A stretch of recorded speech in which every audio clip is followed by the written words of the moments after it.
Good morning, everyone. Good morning. Good morning. And thank you for taking this opportunity to share with us today from the perspectives of the work you do, the ministry you do, the people you love and care about, and to have this conversation. Thank you very much for coming. I'd like, let's just randomly share what you do and how you're involved in the community. So, Tim, would you start us out, though? Sure. Hi, everybody. I'm Tim Cook, and I'm with Advent Health Altamont. I'm the CEO there, and part of our ministry is outside a hospital, so we deal with lots of the ancillary professionals. We have a very new partnership with the Seminole County and Seminole County Sheriffs called the Hope and Healing Center that's dealing with addiction and all the challenges with that. So it's an exciting and important ministry for the whole people, all the people in Seminole County. Thank you, Tim. Thank you. Candy. My name is Candy DeVore, and I'm a marriage and family therapist, and I serve on the pastoral staff at the Forest Lake Church. And so I have the privilege of being our counseling coordinator.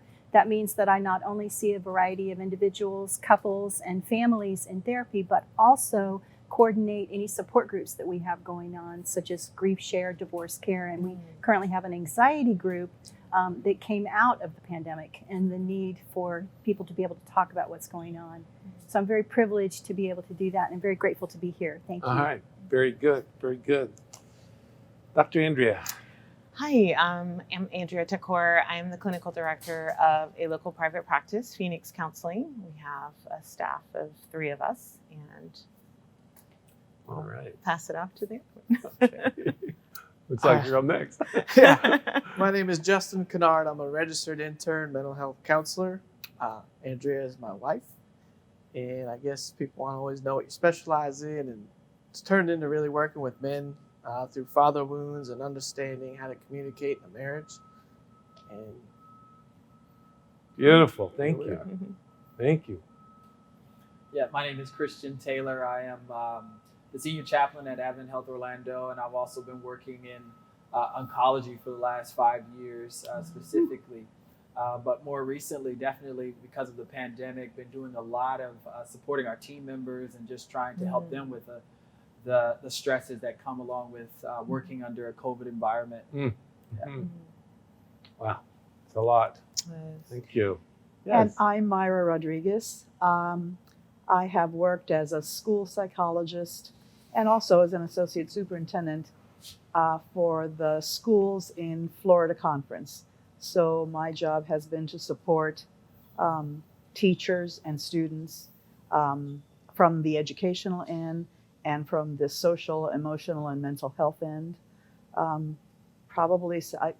been there since 1990, so it's been quite a while, and it's been quite a journey.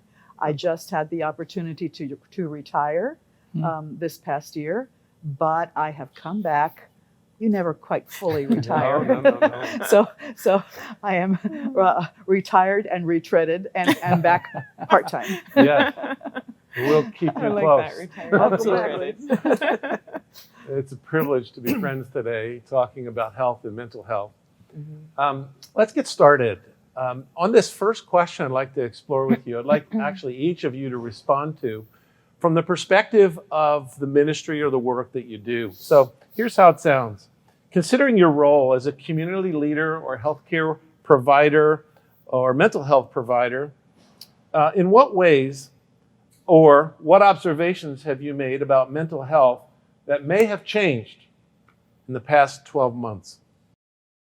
Probably, as I spoke before, needing a support group for anxiety. For me, the increase in people not recognizing that they're anxious and not recognizing that it's actually connected to the pandemic, wondering what's wrong with me. Yeah. So for me, it has had a big impact in enhancing anxiety and given a great opportunity to share tools to help people understand that our happiness is not connected to the situation, but it's connected to how we manage it and what we do from there. So that's something that I have really seen over the past 12 months that's been very prevalent. Beautiful. Thank you. I think it makes me think of something that I've noticed is that I think we can all agree, most of us, depending on our different backgrounds, that our culture, our society really functions in a lot of dysfunctional ways. People, find ways to kind of cope and push themselves past their limits. And I think that's probably the biggest thing I've observed in the past 12 months is that all of those things were no longer effective. And people were beginning to realize, whether it was relational issues or their anxiety or their work schedule, whatever it was, it's just been this great unveiling of just issues that they could no longer cover. So I think that's been my big observation. Wow. Yeah, I would agree. I think too. I guess we got a little thing going here. Is Let it go. my big thing has always it's really been about learning to slow down. I think this pandemic has pressed people to slow down, but I think in our nation we're so used to like a breakneck speed of meetings and go and bringing the kids to baseball, soccer, and this and that. And I think a lot of us have lost the ability to understand what it means to slow down and kind of getting your point of understanding. I had to take a step back so that I can acknowledge I am anxious or I am not really in a great place, which is then influencing maybe the family or my marriage or my job. And a big thing for me has been really helping people slow their life down and engage things so that, it can be as healthy a situation as possible. And I had another thought, but it flew the coop. So It'll come back. Yeah, we're teaching people how to breathe. yeah, Like Wow. literally and Breathe. figuratively. Yeah. It's an interesting dichotomy, and Christian can speak to this too. While much of the world was going through that forced slowdown, there was a big bubble of the world that was on hyper overdrive. Exactly. Yes. Exactly. And what you saw in the healthcare world were people that were getting pushed really to the max because of bubbles all over the country, people were getting pulled and incented because of great salary opportunities. And so staffing was a constant challenge.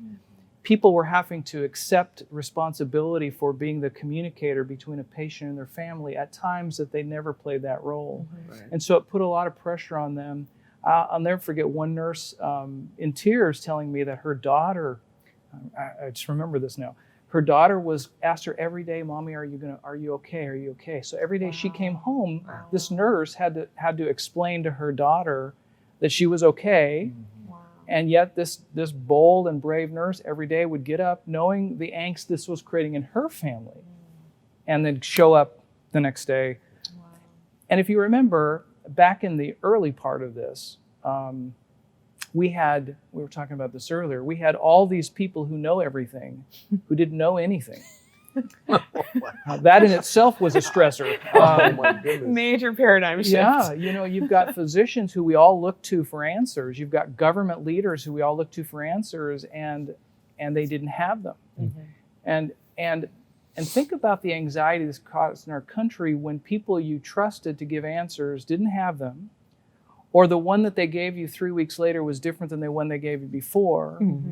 And this hyper-politicization of this whole issue created a whole nother layer of angst and distrust. Who do you trust in a pandemic if you can't trust your medical professionals?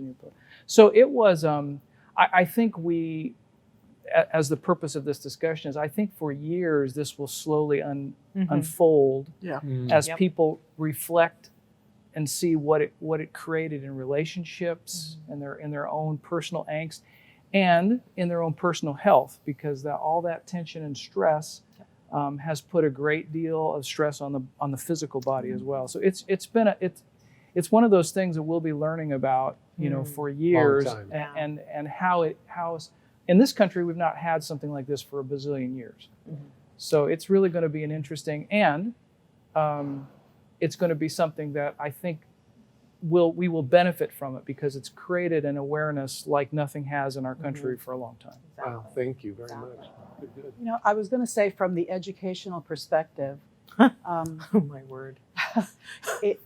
this has just been a warp speed ride for everyone involved. At the beginning of the pandemic, we suddenly stopped everything, and virtually overnight, we asked teachers to revamp how they were doing things and learn technology that none of them had really used before, and learn to teach online virtually overnight. Now, learning how to teach a subject online is one thing. Learning the technology is a secondary thing, item to that. But then learning how to actually engage students in a very different format than when you have them sitting in front of you was altogether a new experience for everyone. They gradually got really excellent at learning how to do that. Although many of them told me, I have never worked this hard in my entire life. They were not just teaching online, which was short periods of time, but then they were spending all this time trying to prepare and, have support materials to send out to parents and to print those support materials or to find ways of putting those support materials online for students. So all of this just created a plethora of stuff that had to be done. So talk about, I don't think in the educational world anyone slowed down. It was just virtually impossible. Yeah. Then came the summer and everyone just kind of relaxed, but they were anxious, about what was to come in the fall. And then the fall hit and, our worst nightmare came true. It was all going to continue, except for the fact that they knew how to teach students in person. They had learned how to teach students online, but now in the fall, we asked them to do both at the same time, and so that created a lot of new situations once again. Sure. So when we talk about anxiety and when we talk about how to best help students, because teachers for the most part are very conscientious. They're not into it for the money. They're into it because they want to help kids. And so many of them have had conversations with me that, coming back to something that one of us said a little earlier, which was the cracks that were in the armor were exposed even more during this entire thing, be it for teachers or for students and their families, for the greater support system of the school system. In essence, if you had a family situation where there was already stressors in that family, now all of a sudden everyone is out of their normal routines. Mom and dad are working from home, and so all of a sudden Mary and Susie are also going to school at home, and that has created a different system than what normally families would have been dealing with. They were, in dysfunctional situations, you were probably keeping your coping systems at bay, and had learned how to manage certain things. But now all of a sudden everyone gets put together in a working environment. And that in and of itself created more stressors than anyone anticipated. So I've had teachers saying to me, how do I teach somebody that, keeps getting up and walking around? And it really isn't, how can I, if they were in the classroom, I would know what to do, but I can't control the environment at home.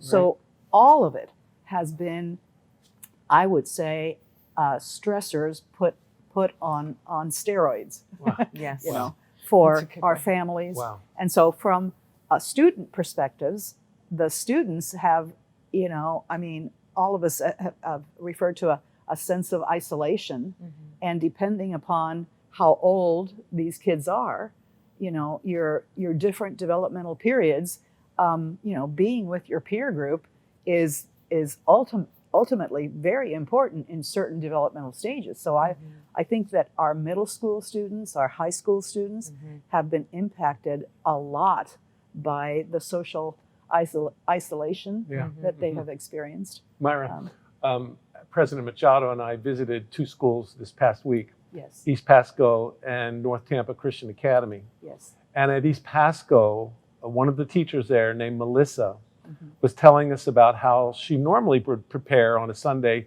2 to 3 hours just to get ahead of the week. but now she's at 5 hours as a result. And I can only imagine the collateral stuff that happens in homes in so many different ways. Thank you for sharing that perspective. Let's continue on. Christian, thank you. So really one of the big things that comes to mind when you ask that question is I've noticed a shared ownership about mental health that may previously wasn't as potent or present, in the sense that with everybody being so stressed and high anxiety, there was just a lot more understanding that we all own this responsibility to take care of mental health, not just for ourselves, but for others. And so I've seen a lot more collaboration around those that theme, and just this need to work together to find ways and come up with solutions that we never had to really think about, or maybe we had to. It wasn't the big thing.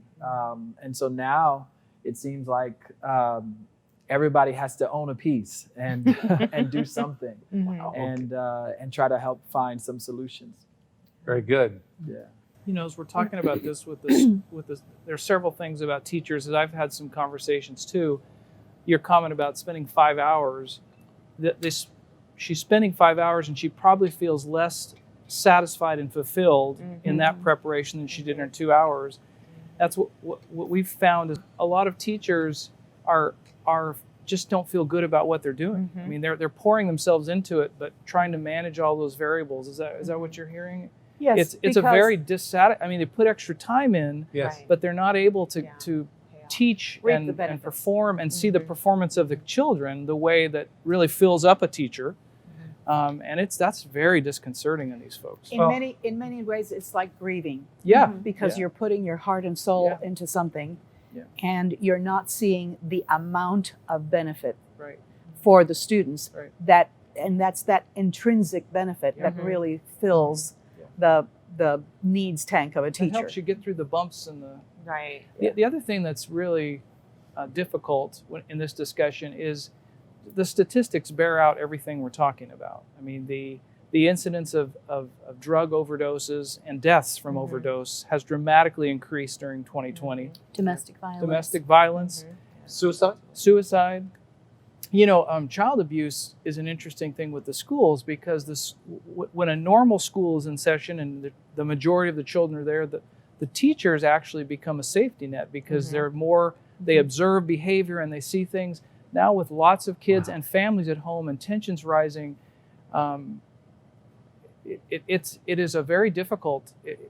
The data really bears out that this is a much bigger thing than just some people feeling anxious and depressed. I mean, there's a lot of, to your point about the cracks. We already all were people and wounded and broken and struggling with this, and now this pressure has just really broke those wounds open, and they're being expressed in a lot of unhealthy ways.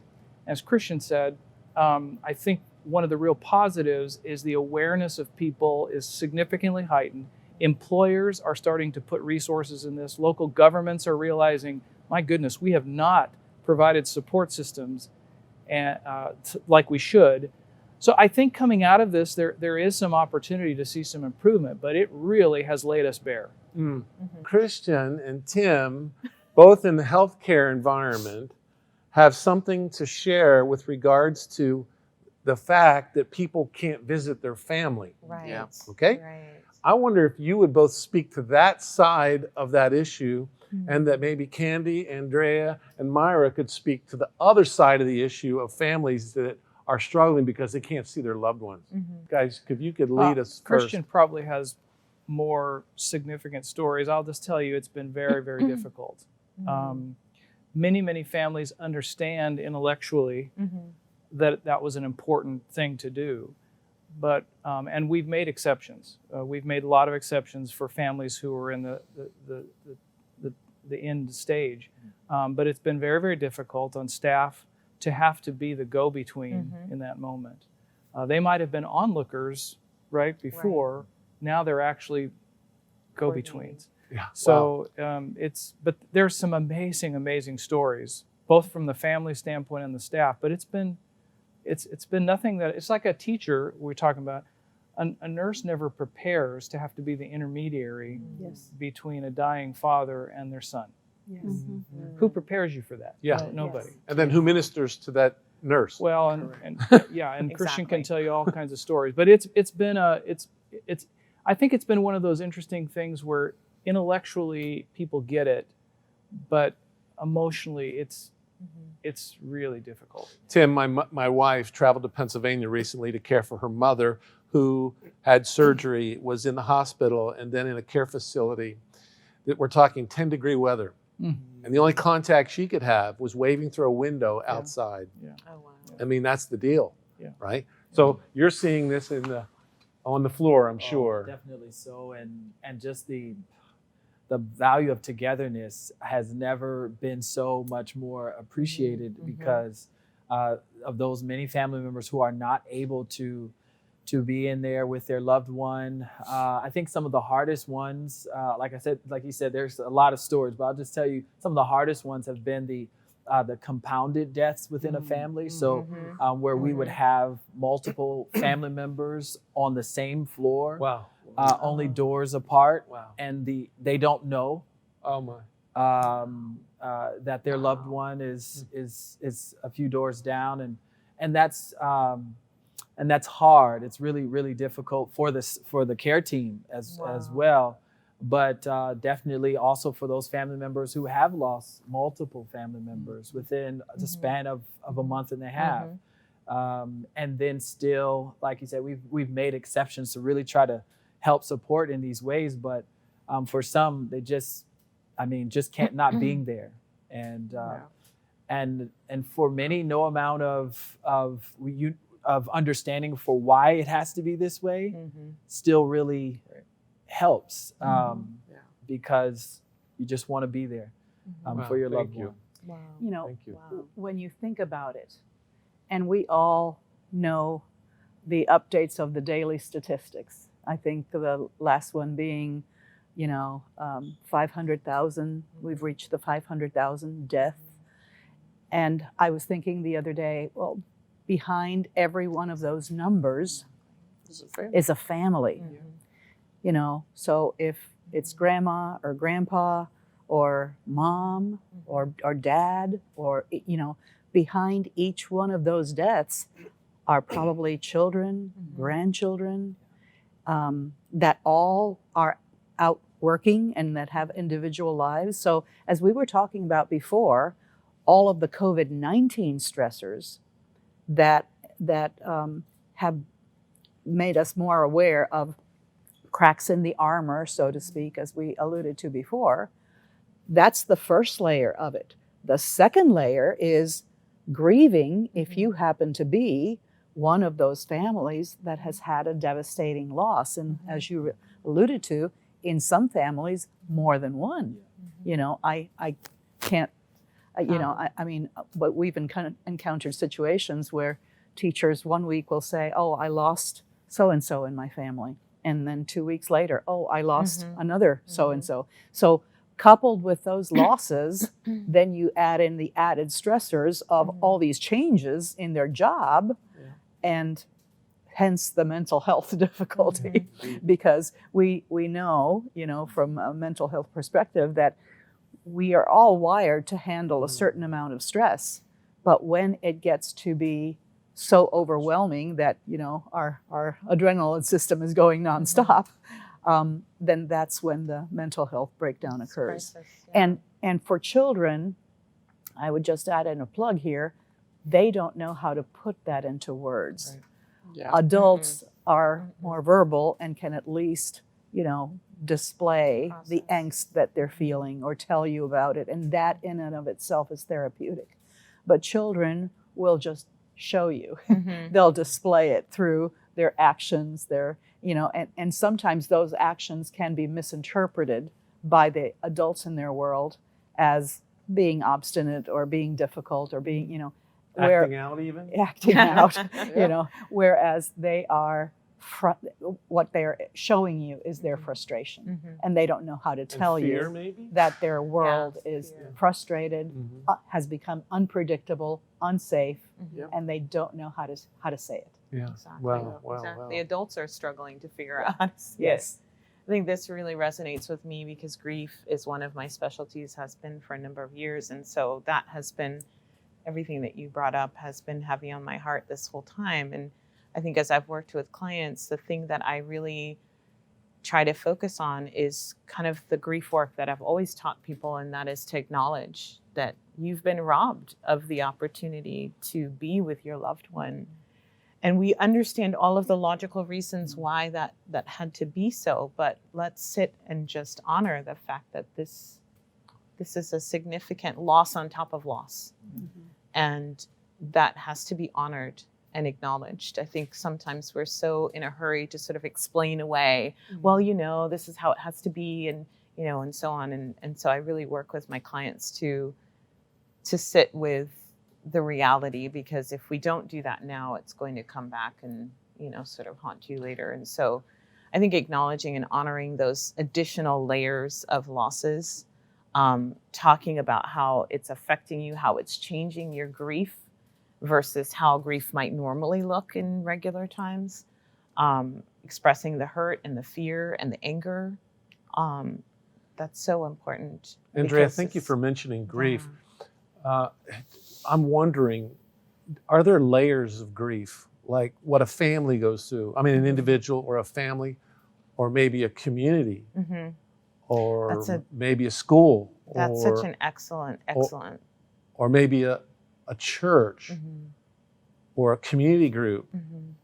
I'd even go so far as to say, is there grieving as a nation? Yeah.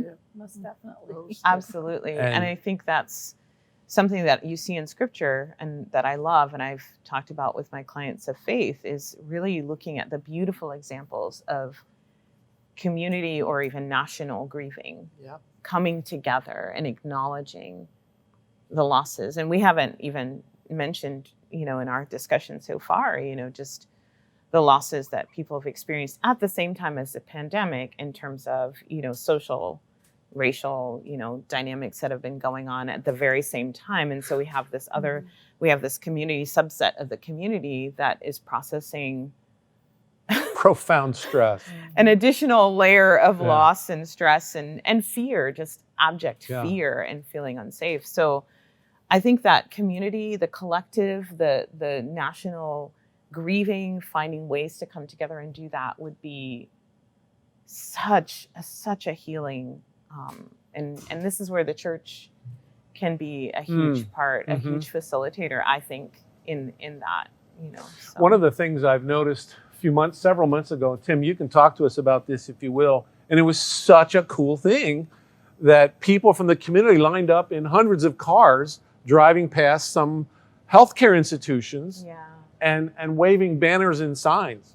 And we love you, beautiful statements. At the same time, I mean, that's we got to keep you guys going kind of a thing, right, Christian? Right, we need you guys. At the same time, there's a whole subset, as you mentioned, grieving, seriously grieving. That's interesting, Tim, because we saw quite a phenomenon if we look now back over a full year. So if you remember the news, the first spike, March 8th, this time about a year ago, and frankly, it wasn't nearly as bad as we just had, but we didn't know because that was the first time. And if you look at many of our hospitals, you will see during that March to June time, the community just could not do enough for the hospitals. They were parading. There were churches. We had a Muslim temple come out and do a service for us in the parking lot with horns honking. It was amazing. I mean, it's amazing how tragedy can unify people. So then if you remember, the summer came, things went down. People, this is awesome, moving back to normality. And then when the second really difficult time happened, post-holiday, we didn't see any of that. Now, I'm not saying that as a complaint. I'm saying it as, I think, a symptom or an expression of people were in grief mode. They didn't have the energy to cheer on the people. They were cheering for it, the healthcare community. They didn't have the energy anymore. They were emotionally exhausted. And it was, especially when you look at it, Christian, I don't know if you remember, but there were weeks where none of us ate anything but food from restaurants because restaurants didn't have anything to do, and they would just bring truckloads of food to the hospital to feed the staff out of gratitude. That did not happen almost at all in the second wave. And I think it goes back to this period of where this thing has gone on and the waves have just zapped people's ability to think about it. And I want to just say one thing, because I think you made a really important point about the church, because the church has been going through its own loss. I mean, people who loved Sabbath worship have had to figure out a different way.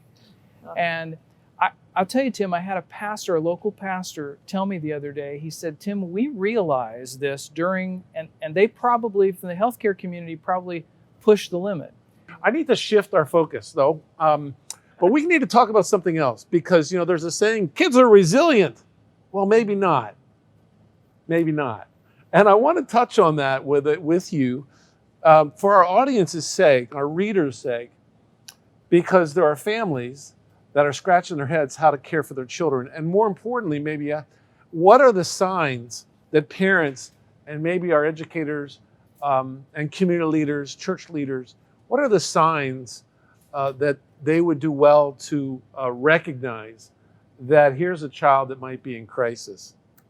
Yeah, I think you mentioned already a bunch of it is, as a relational therapist, it's also does go back to the parents. To go back to the very beginning of our talk, can you slow down enough to recognize where you are right now in the midst of a world that's going on? Because kind of again, going back to a national thought process, we're so used to stories wrapping up in a week, a month if it's very big, Like think about athletes who maybe they get in trouble or something happens, in a couple weeks they've moved on.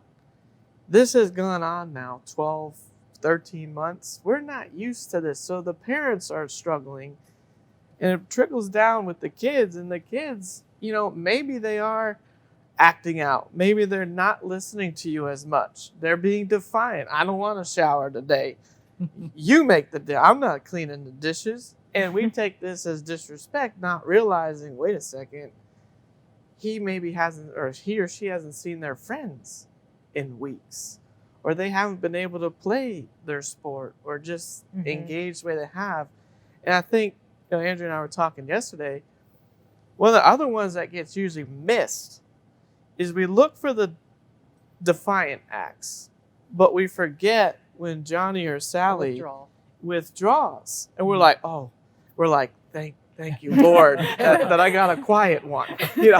But we're not thinking, wait a second, that's just his or her way of dealing, and it's not healthy because they can go in their own dark place and feel even more alone and isolated because we're not acknowledging them. We're just thankful they're quiet, and we're not questioning, wait a second, are you okay? Let's go for a walk or whatever. Wow, powerful. Thank you. So I would like to interject here that when we think about children, it makes a huge difference as to where they are in the developmental stage process. Young children are very different than older children.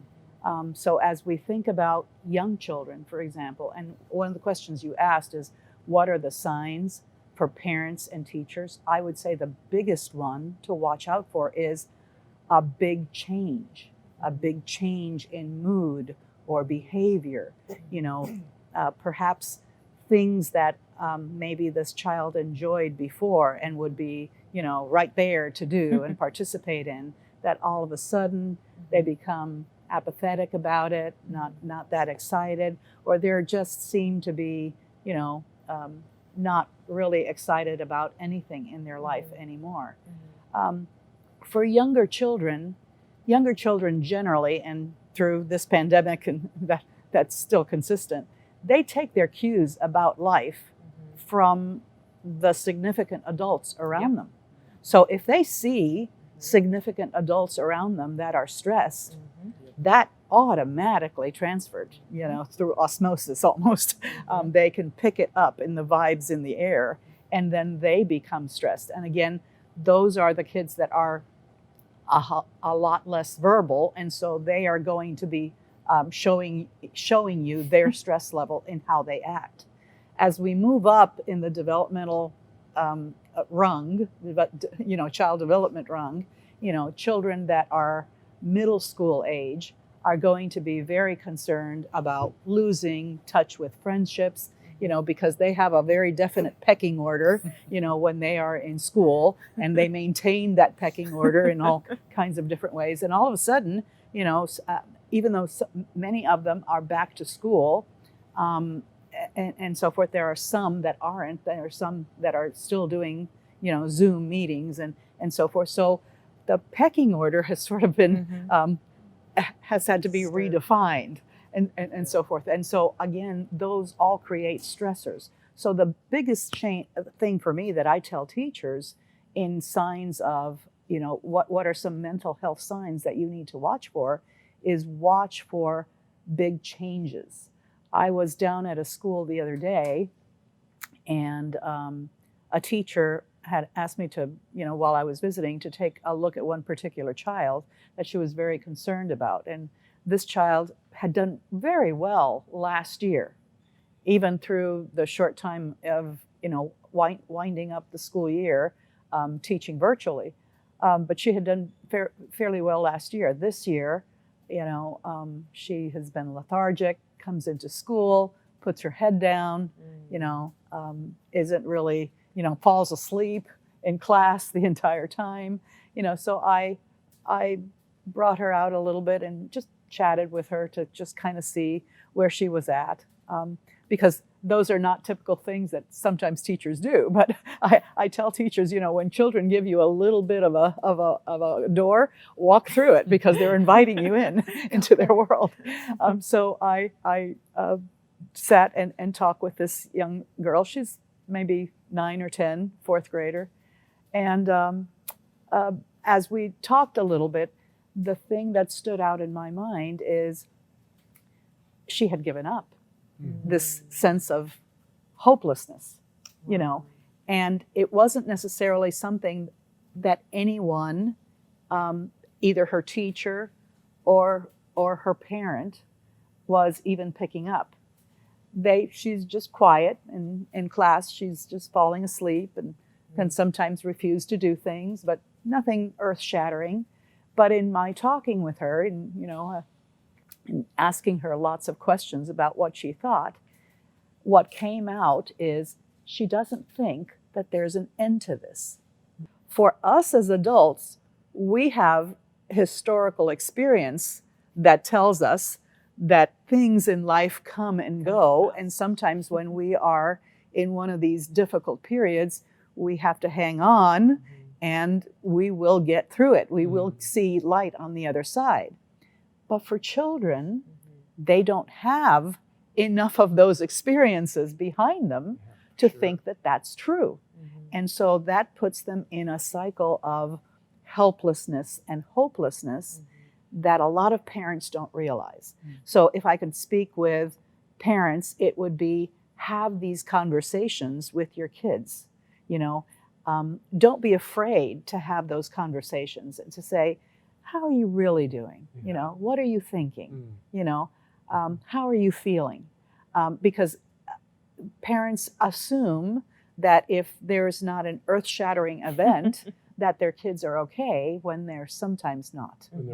Our children mirror our emotions. They absorb them and they reflect them back. And I want to point out the way that Myra framed those questions. How are you really feeling? She didn't say, are you okay? Are you afraid? We have a tendency from our own fears to frame our questions in a way that reflects that same thing, So that they tell us what we want to hear. Exactly. Well, or they ask for the first time, well, I wasn't before, but is there something to be afraid of? Maybe now I need to be afraid. Yes, Mommy, I don't know what I'm afraid of, but you've asked the question and I am. So Myra asked those so beautifully. And it's so important that we recognize that. The fears that we have, are we projecting them? And are we intensifying them by the questions that we're asking? asking those questions of how are you really feeling? How did your day go? Not did you have a bad day? You know, did Ask you have those open-ended questions. Yeah. Exactly. You know, Raquel provided this question, and I wanted to aim it right there, and you already began to answer it. Okay. What are some ways to advocate for people that are struggling? And what are some things to say and not say? Well, you know, that's certainly framing how you ask your questions. Asking people, are you okay? Are you okay? Are you okay? Is in our mind a really functional, good question, but in reality, we might be missing what needs to be asked instead. So paying attention to what we need to say to them. The other thing is that what you ask the things not to say, and God's got this. He's in control. Just have faith. These kind of questions, for some people, that's going to lead them to a deeper faith and searching in God. For other people, it's going to make them say, what's wrong with me that I don't have that faith? Yeah. So I'm broken, and now I don't even have God. Or for the cynical person, it says, well, you know, you and God may have it, but I don't. Yeah. So You know being what I mean? very, very careful of the questions that we ask and making sure that we're asking questions that don't meet our needs. I'm afraid of how you're feeling, so I'm going to ask questions in a way that I can walk away and feel like I've taken care of it. Yeah. Instead of asking the questions that are really going to give you the opportunity to share with me how you're feeling and what you're really going through. This out there. My wife is a stay-at-home mom, and of course, before the pandemic, we have a 5-year-old son and a 2-year-old, and so for my 5-year-old, she, you know, we had planned to put him in school. Then the pandemic happened, and then you know, she became mom and teacher specifically, and I think that brought on, and she's actually has her degree in elementary education, so she can do it. It's just that in a pandemic, it took on a different form. And she, you know, she really struggled with throughout certain points in the pandemic, you know, whether she was a good mom or not, because she couldn't take her kid out to the science center. She couldn't take them out to all these places where they could engage with people, other kids, and just develop that not only social, but just kind of emotional interaction with others.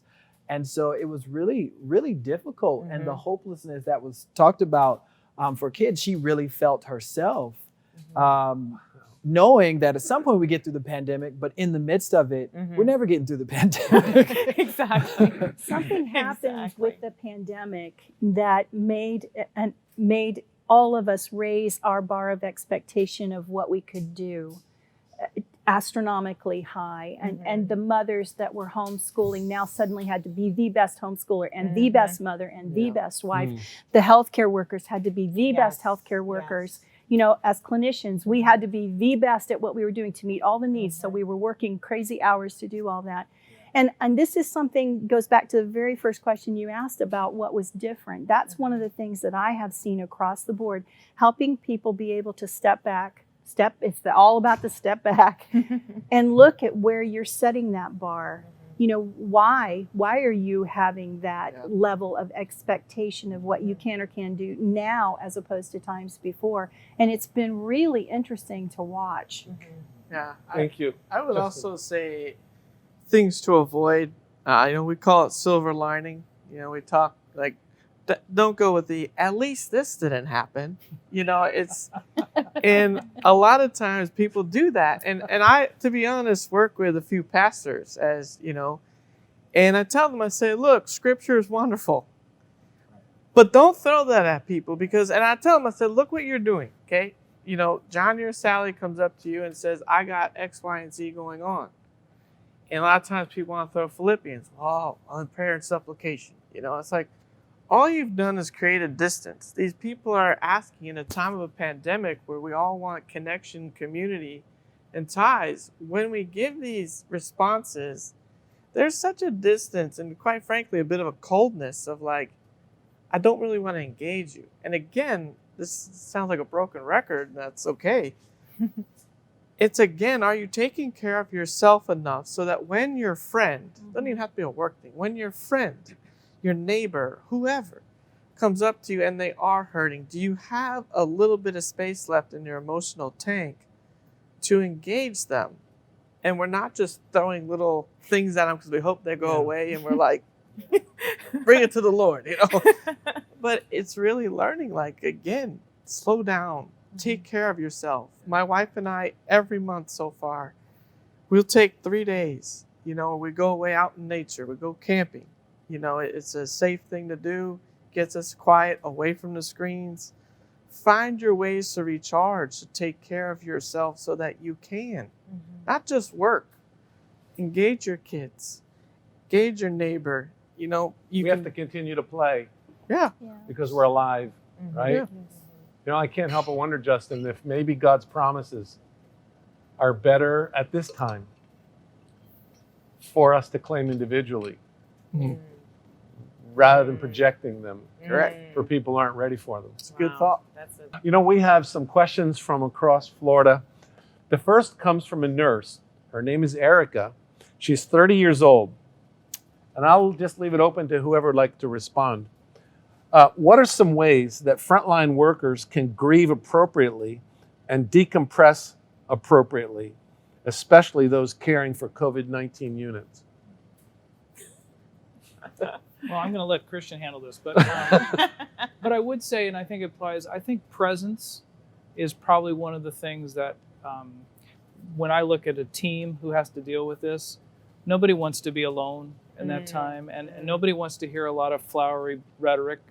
But when you're there with your teammate, just in the moment, I think God can use presence sometimes far more than words. Correct. And Beautiful. so I've seen that. I'm sure, That's Christian, you have too, so where the true. nurses and So the true. teams will come together and nobody really has any amazing thing to say, but they're there together in the moment, and that's powerful. Wow. I would Beautiful. echo that for sure. Grieve together with the same soldiers on the battlefield to really just share, because they are the ones who understand what you're going through the most, actually. So, and many of them have said, you know, I go home and my spouse just they don't get it. Right. They, Yeah. they don't Right. see what I see. And Right. I try, but then I also want to care for them and not put too much on Right. them. Right. And so oftentimes the best thing is to grieve together with the people on the front line with you and be able to have those moments, make sure those moments are embedded in your day for you to use the restroom, eat and drink more than coffee,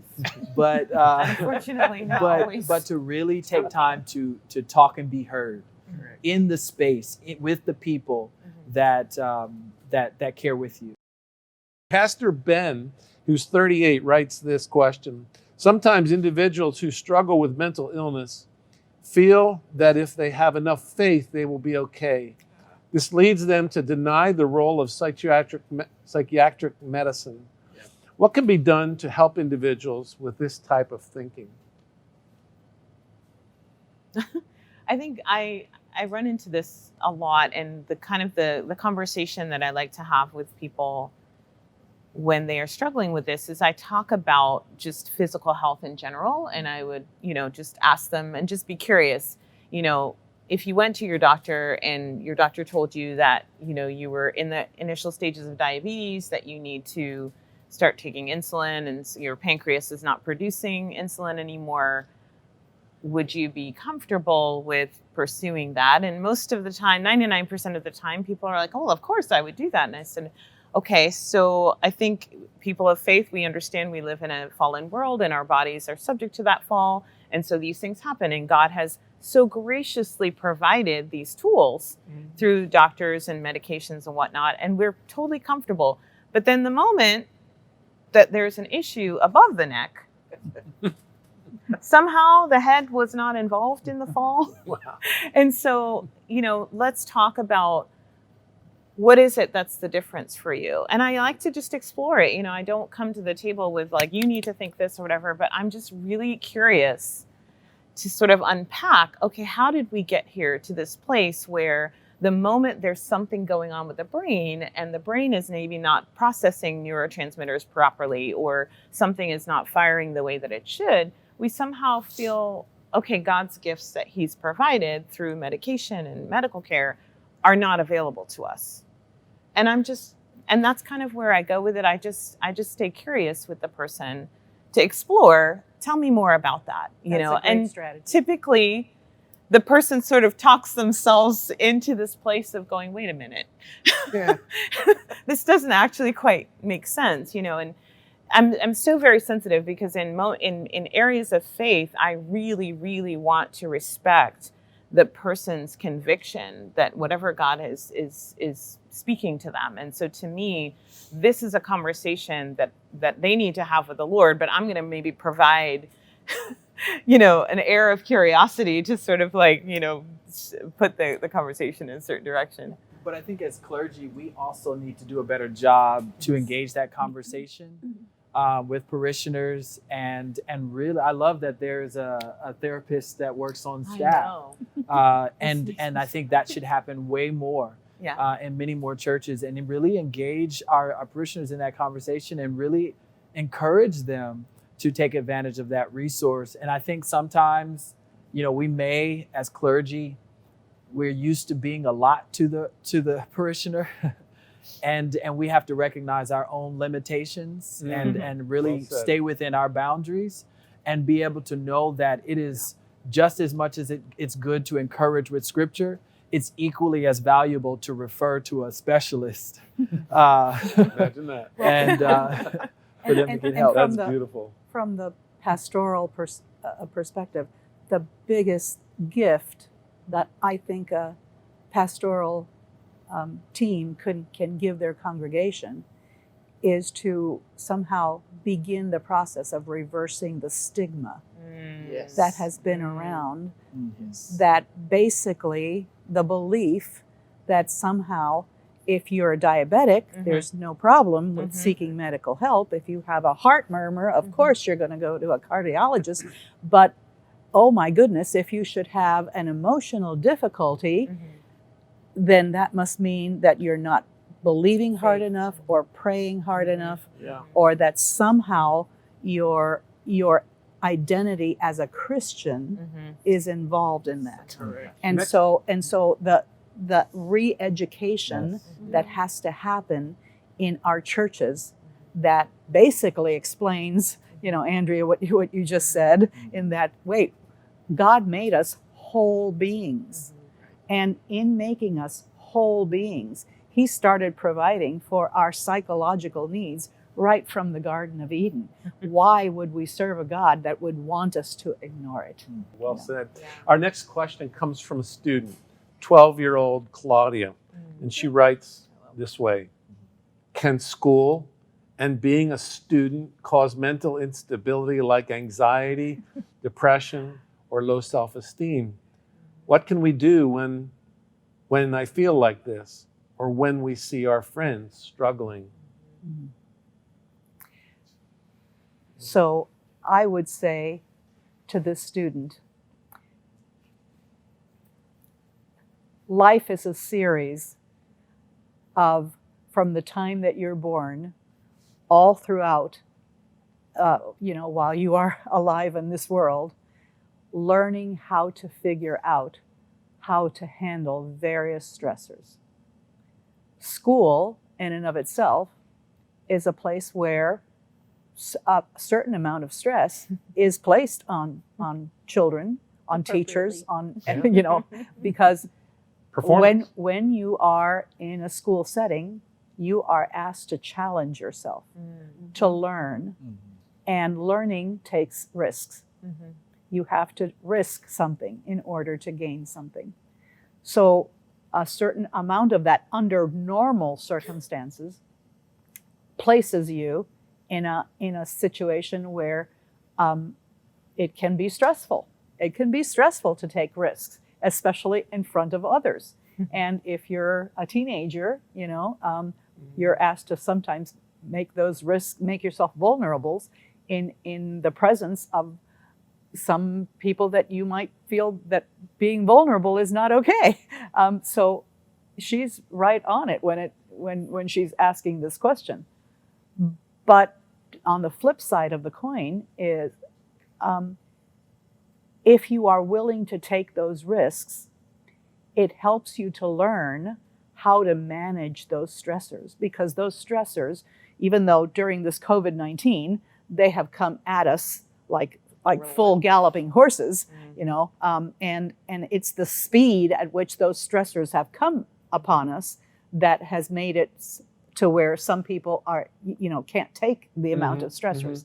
But under normal circumstances, life, it's an ongoing learning process of how to manage stress and enjoy yourself in the process, because you've got to have fun and you've got to have all these other things that make you feel like what you are engaging in is worthwhile. Myra, you just helped me understand it. I go back to Jurassic Park when they're when all these beasties are running across the field and they duck under the log. yes. There it is. Finally nailed it. So That's an image that's going to stay. oh dear. That's the image. That's not quite what I had in mind. Right? No, but the horses took us there. But I would say Sorry. to that student that when you are stressed, the biggest thing that you can do is talk to somebody, because in and of itself, keeping it to yourself makes you feel like you can't handle Yeah, it. thank you for that. And it you. makes everyone think that you're doing okay because you're putting on this veneer, but there is no cathartic or emotional release. So the biggest thing is to have a listening ear. And if you think that someone is just totally overwhelmed, point them to where they can talk with somebody that knows more than you do of how to help them. Imagine that, because that just leads up to our Amen. very next question. Yeah. It is amazing the timing on that one, because 51-year-old pastor named Gary asks this: some studies indicate that a higher percentage of people sought help for medical disorders from clergy rather than psychiatrists or medical doctors. How do we equip our leaders and clergy to respond to the mental health needs of the church, especially in the Black community?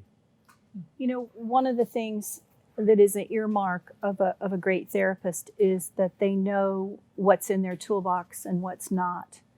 And they know when they can no longer help a client, or they are unable to help a client because they don't have that knowledge or that skill.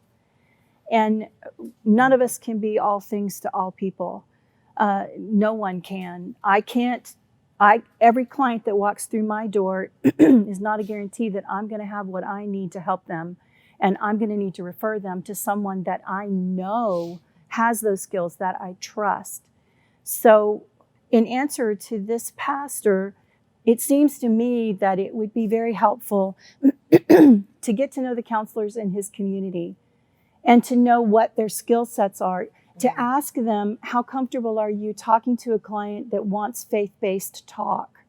Because he may be a faith-based person and may be able to integrate that into the therapy that he's offering, or they may say, I'm not comfortable talking about that. And then you'll know, okay, I'm going to go this way instead of that way. So the best way that, in my mind, to equip yourself and to equip other pastors is to train them to know what their limitations are, to know when it's past that toolbox. Okay, I don't have that tool, so I need to find someone who does. And I have this list of people that I've vetted and I trust, and I think maybe you should try this person and see if they're a good fit for you. Excellent. In Yeah, the Andrea. Black community especially, this is a passion for me, the multicultural competence and being sensitive to the impacts of culture. It's a little bit extra difficult because traditionally in the Black community, you know, this idea of reaching outside the church is not been a thing. You know, that's just not how we function.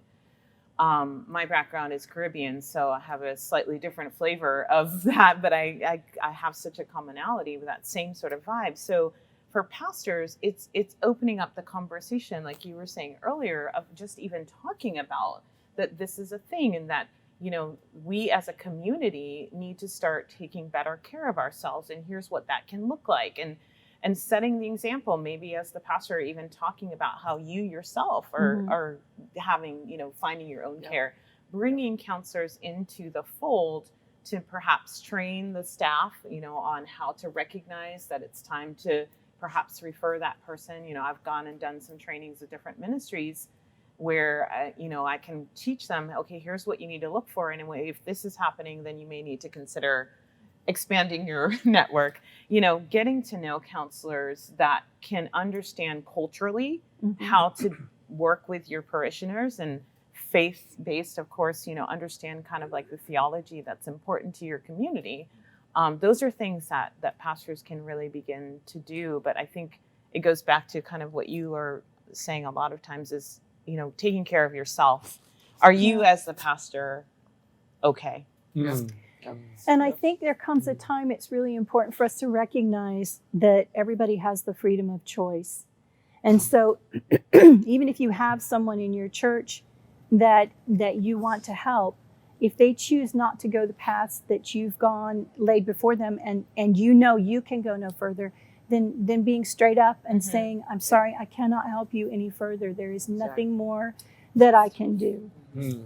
Courage to say that, right? Yeah. Tim, Yes, I Tim. think, But that's part of self-care. Exactly. I think the word, we used it once or twice. I think we need to bring it up again. I think it is one of the important things pastors and the church can do is really take this stigma head on. Your comment about the diabetes, if you think many people go to a physician when they're not ill. It's called the annual physical exam. A lot of companies require it. You're not going to that physician because you're sick right there. You're going because you recognize that they have knowledge to help you get ahead of some things. And I think there's no stigma about that at all. Right. Nobody thinks, oh my goodness, I could be sick or I could have a problem. But if the reality is every one of us are sinners and every one of us are broken and every one of us have wounds if we take a breath. Yeah. And so the reality is every one of us could benefit from sitting down to an open ear that has the ability to help us think differently about our own condition. Different But that is a huge leap for some of us Yeah. because we've grown up in a church, a very traditional church that gets nervous about that because we might hear something or think something that is out of our box. You may have to take this out of the program. No, don't. Or it might be Please used in a don't. way that's Yeah, might be used against I think this is a we've got to address the stigma because along with it comes the stigma of fear. We're afraid of anything outside our gates, as if God would not provide anything good outside our gates. And the reality is you can look through the Bible from stem to stern and you will find how God uses the most unique situations to minister and put salve on wounds. The Bible is so clear that every part of us is connected, and that's the mind as well, as you pointed out so well. So I think we as a church, if there's anything out of this pandemic that we ought to come to grips with, is as a church preach about mental health and wellness as a spiritual aspect of getting help, becoming more spiritually solid by dealing with some of the humanity that comes through all of our brain and emotional being. Some of the things that I think that we can do, number one, is help our people in the Black community understand that it's okay to be weak. So much of our experience, so much of our legacy has included being strong. They're very similar to my cancer patients. That's the biggest thing that I'll often have to address. I got to be strong. I got to be strong. I got to be strong because even, especially all around cancer, it's always this fight language, right? We got to fight. And I have to go in there and help them learn to be weak because they won't last. Wow. It's a long, drawn out, extended process. They won't last if they're just always thinking they have to be strong. And helping my people in the Black community understand that it is okay to be weak. You don't have to always have got it, like I got it, or handle it. And to really say, hey, there's a space for you to be weak. It's completely appropriate. It's completely normal. It's completely okay. And here are people who help weak people. And weak people, and that's not a negative thing. No. Because even the Bible says, when you're weak, I'm strong, or my strength is made perfect in weakness. And sometimes we don't even just from a spiritual perspective, we don't even let God be strong because we're so busy trying to be strong. And so can we just kind of stop the presses and say, it is okay that I can't handle everything. All the time. It is okay if I'm down. There's a flood of support for people like me. And I think that would be, if we can help even from a clergy standpoint, help our people understand that to be weak is the perfect opportunity for Wow. your community and God to be strong. Christian, that's profound. That is. To suggest that our strength comes through our vulnerability, Mhm. appropriate vulnerability. I might qualify that a little bit, but it's beautiful to help someone recognize that I don't have to be strong to win. Yeah. I can actually be open to win and teachable, maybe even. And oftentimes we think everything is just going to fall apart if we Yeah, right. if we do that. If I surrender. And there's Right. some Yeah. evidence for that, unfortunately. Definitely, So definitely, we have to recken with those we have to have that realities. social support Mhm. also to come along with that. Mhm. That's why clergy has to be a part of Mhm. helping to bring in those resources Mhm. that can be there to help support. One of the That's more his challenging job. questions that our audience participants wrote in comes from Elizabeth, church member, 65 years old. She says, I am very concerned by the statistics of suicide, and I'm discouraged by stories I have heard of cases, even in my own church. What leads a person to the breaking point, and what can we do to prevent it? I know in our neighborhood, we've had 2 suicides. Mm. And that was something I struggled with personally for the majority of my life till my late 20s. And it's a dark place. I think you mentioned it's the hopeless, it's the powerless, it's feeling like nothing is going to change. Mhm. I have nothing to kind of grab onto, so I need an exit. I know for me, it was like feeling like I was the only kid in school who felt this way. And now as a counselor, I'm like, man, that was so not true, But engage the conversation. Wow. Again, you mentioned it a bit ago. Presence. Please, please, please take care of yourself. Your presence, look, you're not going to necessarily talk somebody out of feeling that, but just your presence may be the one thing that they can hang on to where they're like, man, I don't feel like being here, but that dude Christian, man, he looked at me in the eye. I knew he cared. Mhm. And that could be the one thing, man, that you talk about seeds, that could be the one seed that matters. And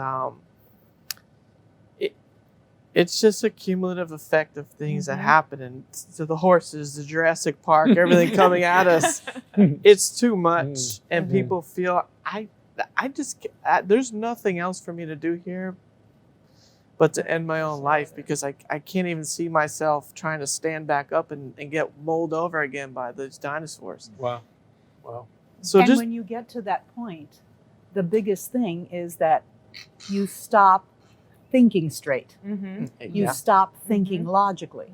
And the fact that you're no longer thinking logically because you're in this dark Cloud. emotional place Yeah. is what then spurs people to do the biggest thing, because we've had some of these situations that have happened even recently as the end of last school year. We had a child that took her own life, and looking at these situations, the teacher said school was her safe place. Yep.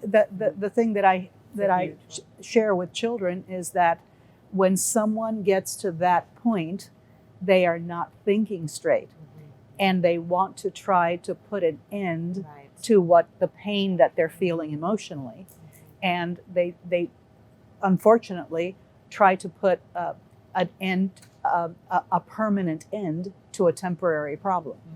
I've always read and heard that, and in my own experience, there's very few people that when that terrible situation happens, people around them don't say, What can I? I could see that. I mean, in hindsight, Yes. you saw the signs. You just may not have recognized them going forwards. But when you look back, I mean, they were there. And to your point, I guess the realization is, if we're human, we're capable of slipping into that Amen. dark spot. I mean, Amen. nobody that is is it right totally there. Wow.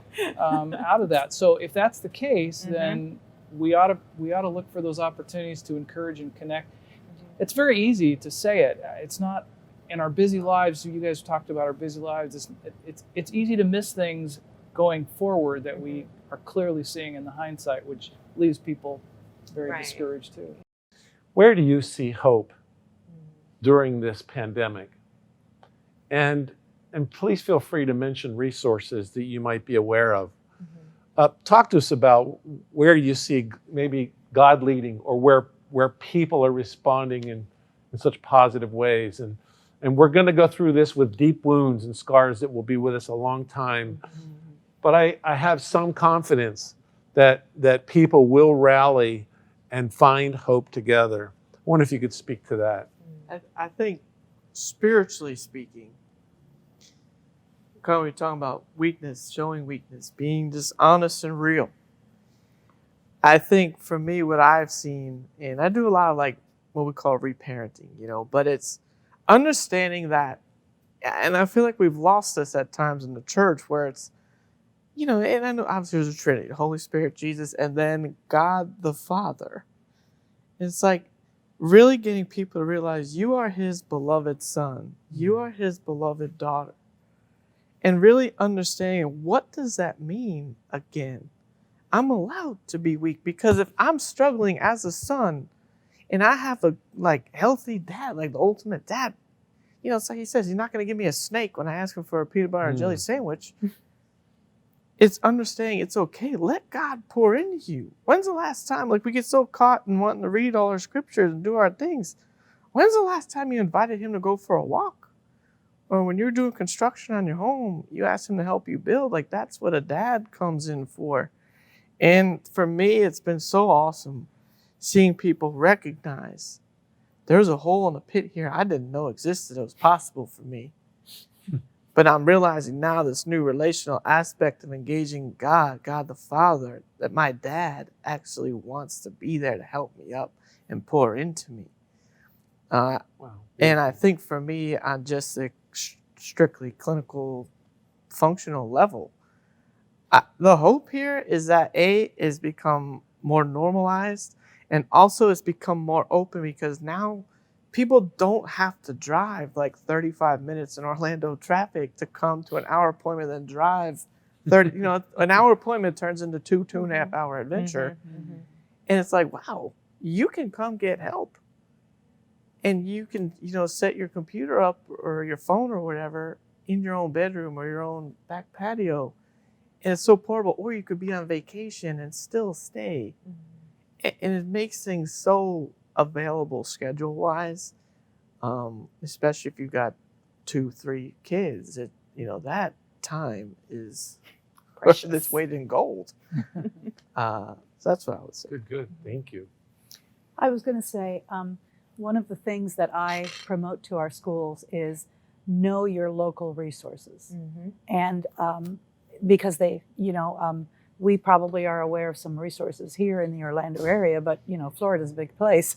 So in each area, I would say that every school principal, teachers, pastors need to be very aware of what are some faith-based individuals that have the set of mental health skills that can help a person through a tough situation. And that's going to be different resources in different communities, but every community does have them, for the most part. You might have to travel a little bit more, but as you said, traveling nowadays is a relative thing. It can be as far away as your computer. So the resources are there. From the conference's perspective, I am a resource to every teacher and every school, and not just in our system, but in other systems as well. Beautiful. And I'm only a phone call away to reach out through Florida Conference. I think every one of us have colleagues and so forth that we know what their special areas are. And so even if you only know one person, that one person can give you a link to, network to a lot of other scenarios. But the good news is that we have gone through this collective thing together, and that we will also come out of it together. Indeed. We just have to be able to lock hands and support each other in the process as we inch our way there. Tim, what brings hope for me is the church is talking about this in a context like this. Because I'm old, and I can remember a time that we probably wouldn't be openly talking about this, and it would become more of a faith issue. And I think what we're recognizing is a life issue.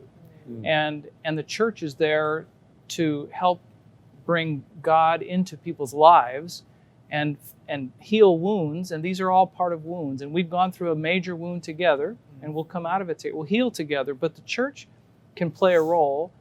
And the church shouldn't be lagging government and all other areas where they're bringing focus and resource. This has pulled the curtain back on something that's been around for a long time. People struggling with mental illness and behavioral issues. And now people are beginning to take it more seriously. And I think for the church to step up and be a leader in that, not a laggard, is a very hopeful thing for me. Beautiful. Yeah. Thank you. That's awesome. I think for me, it's been really a blessing and really fulfilling to see people coming to counseling because the water has revealed, a whole lot of things that they were, happily ignoring before. But now it's invited this process. And of course, we have to sort of mediate it with the level of stress that they're dealing with. But I'm seeing people digging in and addressing deep, lifelong family of origin, all kinds of deeper issues that they had been sort of like, ignoring for a number of years. But because of this collective shenanigans that we've been in, they can't ignore it anymore. And so it's become this really amazing opportunity to tackle some things that were there the whole time. Exactly. And so now when I think about what their lives are going to look like on the other side of this thing, it's so exciting to me to really see how something that's so challenging and it's been so hard.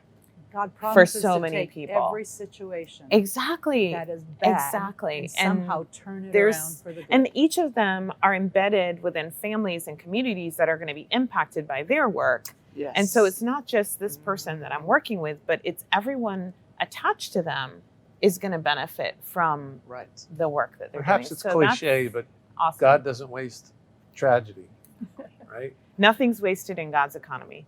Yeah, beautiful. Christian, I wonder if you have some pointers to rays of hope or resources, either one. Yeah, I believe that the gospel is about healing.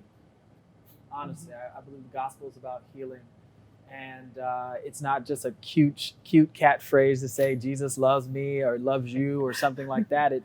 It's really healing, and I believe that about healthcare. Honestly, I've said this a few times, but I believe the fullest aim of healthcare is when the medicine reaches the soul, and we have to find the vein that leads to the soul, and be able to really let flow in those very pure, awesome principles that come from the gospel, and that is grace, forgiveness, hope, all those different things. And so I believe, as Tim kind of said, we have a huge opportunity within this pandemic, and as we grow from it, to really, as a church, as Christians, as believers, to be people of healing to those that are struggling mentally, physically, spiritually as well. And then how can our efforts reach their soul? That's our goal. Beautiful. Candy, can you talk to us? So when you ask this question, it's like Ricochet Rabbit in my head. It went ping, ping, ping, ping, ping, ping, ping, ping, ping, because there's so many things I want Understandable. to share. So many things I want to share. I went through a personal experience right before the pandemic that taught me the value of recognizing that, and I mentioned it at the very beginning, so I'm going to end with it, that my happiness is not dependent on my circumstances. And the pandemic has just solidified that in my mind. My happiness is not dependent on my circumstances. And one of the best tools, this is the resource that I'm going to offer, and of course you see 3 private practice counselors right here that are resources, and these people are resources in their fields. So there are resources you're going to have available, but the one I want to share is recognition of gratitude. The Lord promises us that our mercies are new every morning. And that's at least two. That's plural. That's at least two. And so spending our day looking for what those mercies are, focusing on the things that we can be grateful for Yes. during this time, it repositions our thinking to bring us around to where we can be happy no matter what our circumstances are, because we are focusing on those things that put us in that right frame of mind, that frame of mind of looking for the beauty, looking for the collateral beauty, the beauty we don't expect that came out of it. And we go, wow, that never would have happened if the pandemic had not taken place. And recognizing that those beauties, those mercies come from God. So he's ever present and ever integrated no matter the circumstances. So that is the resource that I would offer, is to looking with gratitude to recognize where the blessings are. Beautiful, beautiful.